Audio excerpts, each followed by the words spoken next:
আর একটা 5ই আগস্ট এই ফেনী থেকে শুরু হবে বলে দিলাম। 71 হইবেন নি আপনারা?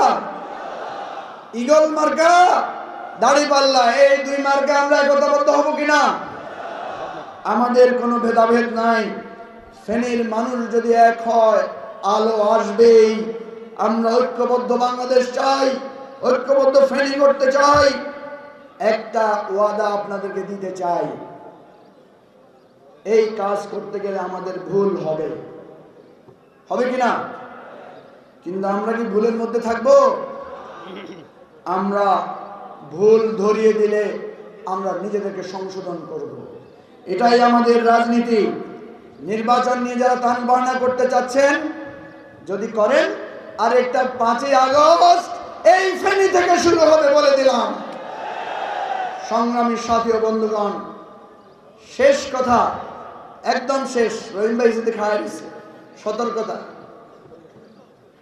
আপনারা আমার জন্য অনেক কষ্ট করছেন।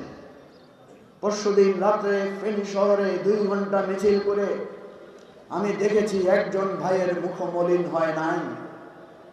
আমি ভাইদেরকে, বোনদেরকে বলবো, ফ্যামিলিতে যদি 2টা সন্তান থাকে, একটা যদি ভালো স্বাস্থ্যবান সুন্দর হয়, আর একটা যদি একটু কালো হয়, একটু অটিস্টিক হয়, একটু প্রতিবন্ধী হয়, মা বাবা কার দিকে যত্ন বেশি নেয়? সুন্দরকার দিকে বেশি নেয় না জিয়া একটু কষ্টে ল্যাংড়া খোঁড়া ইয়ের দিকে বেশি যত্ন নেয়? জিয়া একটু অসুস্থ, ইয়ার যত্ন নেয় না? আপনারা এতদিন আপনাদের সুন্দর সুস্থ নূরের চেহারা লিয়াকত ভাইয়ের জন্য কষ্ট করছেন।